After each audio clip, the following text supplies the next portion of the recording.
अतिशय दुःखद घटना, एक निंदनीय घटना रायगड जिल्ह्यामध्ये गोरेगाव वडगाव या ठिकाणी घडलेली आहे।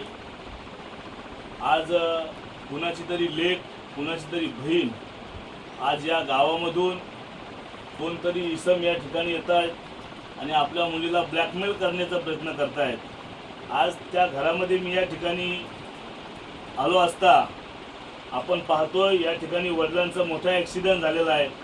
आई धाई धाई रडते, ती बहीणसुद्धा त्या मुलीच्या आक्रोशामध्ये रडत आहेत की ती माझी बहीण ही रविवारी ती या ठिकाणाहून निघून गेले आणि दुसऱ्या दिवशी सोमवारी सकाळी 12 वाजता पोलीस स्टेशनवरतून समजते की बाबा इथे मृतदेह पडलेला आहे।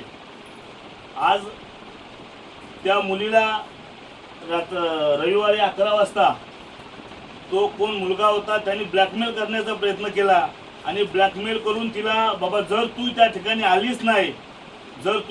आलीच नाही तर मी रेल्वेवरती जीव देईल अशा प्रकारचा घणाघात एक अपघात तिच्या भोवती केला आणि एक कट रचला आणि तो कट रचून आमच्या मुलीला या त्या गावामधून त्यांनी भाग पाडलं त्या ठिकाणी यायला आणि त्या ठिकाणी जाऊन त्या मुलीवरती बलात्कार केला, तिच्यावरती अनेक प्रकारचे हल्ले केले आणि प्राणघातक हल्ला करून तिच्या पूर्ण गुप्त अंगावरती त्या ठिकाणी तलवारीचे वार केले। अतिशय निंदनीय घटना आहे। या घटनेला आतापर्यंत 3 दिवस झालेले आहेत, हा 4था दिवस झाला आहे। या 4 दिवसामध्ये अजूनही आरोपी अटक झालेला नाही। पोलीस आम्हाला सांगताय की आमचे 6 पथक याच्यामध्ये शोध मोहिमेमध्ये चालू आहेत।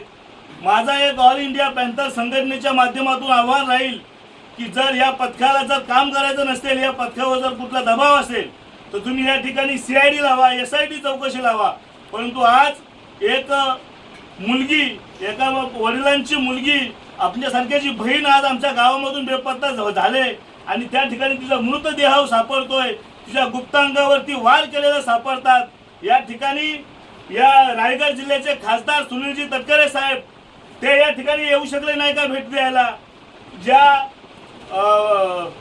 आदितीताई तटकरी बाल विकास मंत्री आहेत त्या या ठिकाणी येऊ शकल्या नाही का? जर राजकीय दबाव असेल, आज तो मुस्लिम मुलगा 38 वर्षाचा मुस्लिम मुलगा आपल्या मुलीला या ठिकाणाहून ब्लॅकमेल करून त्या ठिकाणी घेऊन जातोय आणि तिला मृत अवस्थेमध्ये आपल्यासोबत सोडतोय। अतिशय निंदनीय घटना आहे। बंधूंनो, मी या पोलिसाला आमच्या ऑल इंडिया पॅन्थर संघटनेच्या माध्यमातून आवाहन करतोय, जर येणाऱ्या 24 तासामध्ये जर तो नराधम, त्या नराधमाला ही कुठली जात नाही, त्याची जात म्हणजे अतिशय घाणेरड्या प्रकारची, त्याला आरोपीची जात आहे। त्याच्यामुळे जर कुठल्याही राजकीय पक्षाने त्याला जर माघार त्याच्या शिक्षेच्या जर पाठीशी घालण्याचा प्रयत्न केला तर आम्ही या ठिकाणी 25 तारखेला जो जन आक्रोश मोर्चा आहे त्या मोर्चामध्ये हा राज्यव्यापी विषय होईल आणि या वडगाव ठिकाणी दाखवून देऊ की बौद्ध समाजाची ताकद काय आहे। ती मुलगी ही आमची मुलगी होती, ती बहीण ही आमची बहीण होती। त्याच्यामुळे ते आरोपी लवकरात लवकर 24 तासाच्या आतमध्ये गजाआड झाले पाहिजेत। हा विषय फक्त रायगड जिल्ह्यापुरता मर्यादित नसून लोणेरेपुरता मर्यादित नसून हा राज्याचा विषय होईल।